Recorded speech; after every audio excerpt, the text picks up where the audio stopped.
நம்மளுடைய தமிழகத்தைச் சேர்ந்த கே வாசுகி அவர்கள் ஐஏஎஸ் அவர்கள் தற்பொழுது கேரளாவில் கல்வித்துறை செயலாளராக இருக்கிறார். அவரோடு சில கருத்துக்களை பகிர்ந்து கொள்ளலாம். மேம் வணக்கம், வாழ்த்துக்கள்.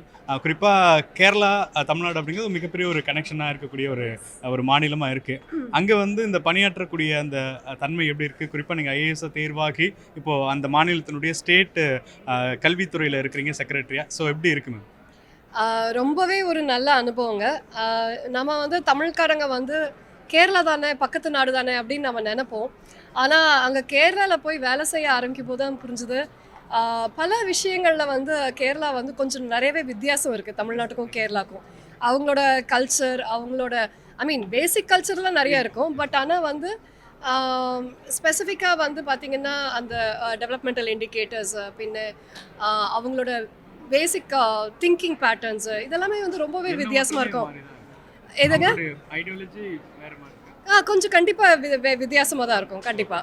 எஸ் மேம், இப்போ குறிப்பாக நம்ம கல்வியில் சிறந்த மாநிலங்கள் பட்டியல் எடுத்தால் தொடர்ச்சியாக தமிழ்நாடு எப்படி இருக்கோ அதே மாதிரி கேரளா நம்பர் 1ல் எப்பொழுதுமே இருக்கும். ஸோ அது அந்த க்ரைட்டீரியா வந்து தொடர்ச்சியாக மெயின்டைன் பண்ணுறதுக்கு ஒரு பெரிய மெனக்கெடல் இருக்கும் இல்லையா? அது எப்படி மெயின்டைன் பண்ணுறீங்க? அது வந்து மெயின்டைன் பண்ணுறது எப்படின்னு பார்த்தீங்கன்னா, அங்கே வந்து இந்த பஞ்சாயத்து ராஜ் டீசென்ட்ரலைசேஷன் அது வந்து ரொம்பவே ஒரு எஃபெக்டிவாக நடந்திருக்கு. ஸோ அப்படி பார்த்தீங்கன்னா பஞ்சாயத்துங்க வந்து அங்கே வந்து ரொம்ப பவர்ஃபுல். ஒரு பஞ்சாயத்து பிரசிடென்ட் அப்படின்னு சொல்லும்போது அவங்க ரொம்ப பவர்ஃபுல்லாக இருப்பாங்க. ஸோ அப்போ மாத்திரம் இல்லை, என்னென்னா வந்து அங்கே ஸ்கூல்ஸு, ஹாஸ்பிட்டல்ஸ் இது எல்லாமே வந்து பஞ்சாயத்து நடத்துறதுக்காக ஒரு தீர்மானம் பல வருஷங்களுக்கு முன்னாடியே பண்ணிட்டாங்க. ஸோ இம்மீடியட் கண்ட்ரோல் பார்த்தீங்கன்னா ஸ்கூல்ஸ் அண்ட் ஹாஸ்பிட்டல்ஸ் இது எல்லாமே வந்து பஞ்சாயத்தோட கண்ட்ரோலில் இருக்கும். Of course there is a department தான் நிறைய விஷயங்கள் பண்ணி கொடுக்கும். ஆனால் அதோட எவ்ரிடே அட்மினிஸ்ட்ரேஷன் அண்ட் அதோட மெயின்டெனன்ஸ் இது எல்லாமே வந்து அந்தந்த பஞ்சாயத்துகள் பண்ணும். ஸோ அதனால் ஒரு நாளும் வந்து அங்கே டீச்சர் வராங்களா இல்லையா இது எல்லாமே வந்து அந்த பஞ்சாயத்து வார்டு மெம்பர்லேருந்து எல்லாருமே வந்து ஒரு ஓனர்ஷிப் எடுப்பாங்க. ஸோ அதனால அந்த லோக்கல் மானிட்டரிங் இருக்கிறது ஒரு பெரிய ஒரு ரீசன் ஆக்சுவலி. இப்போ இடைநிற்றல் அப்படின்னு சொல்லி இப்போ நம்ம ஒரு 9th ஸ்டாண்டர்ட்லையோ இல்லாட்டி 11th ஸ்டாண்டர்ட்லையோ எஜுகேஷனை ட்ராப் அவுட் பண்ணுறவங்க இருக்கிறாங்க, ஒரு பர்சன்டேஜ் இருக்கிறாங்க தமிழ்நாட்டில். கேரளாவில் அது எப்படி இருக்குது? ஓகே, ரொம்பவே கம்மிங்க. ரொம்ப கம்மி. ஒரு ஆல்மோஸ்ட் லைக் ஒரு 0.1% அந்த மாதிரி தான் இருக்குது. ஸோ யூஸ்வலாக அங்கே பார்த்தீங்கன்னா வந்து மோஸ்ட்லி எல்லா கேரளைட்ஸும் வந்து மினிமம் 10ஆம் கிளாஸ் வந்து போன தலைமுறையிலேயே படிச்சிருப்பாங்க.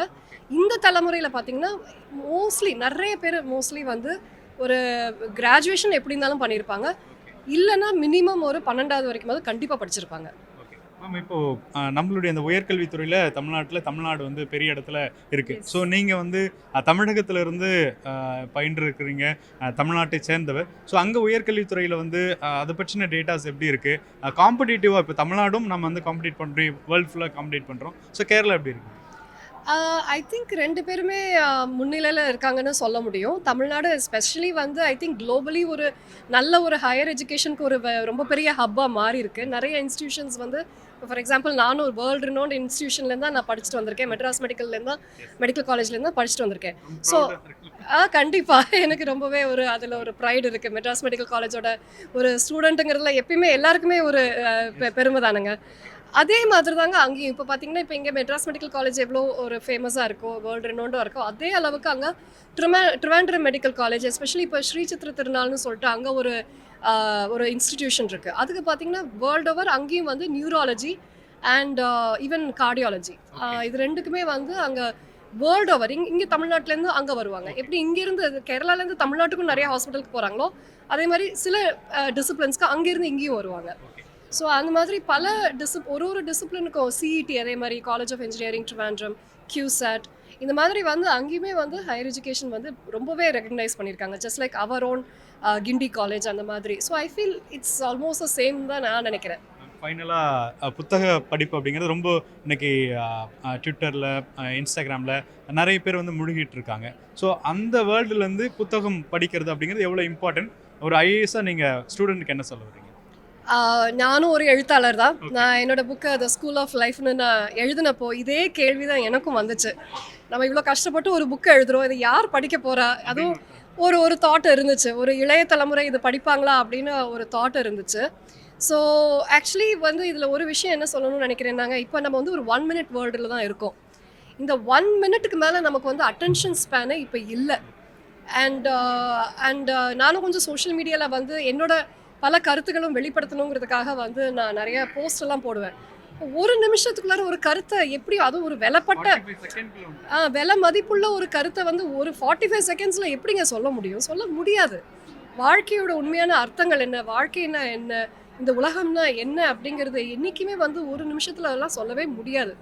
அண்ட் அதனாலேயே என்ன ஆகுது அப்படின்னா, இப்போது எங்கள் தலைமுறையாக இருக்கட்டும், எங்களுக்கு முன்னாடி தலைமுறையாக இருக்கட்டும், அண்ட் இப்போ இளைய தலைமுறையாகவே இருக்கட்டும், வாழ்க்கையோட சத்தியங்கள் எல்லாமே வந்து மறைஞ்சு போகிற ஒரு காலகட்டமாக மாறிடுச்சு.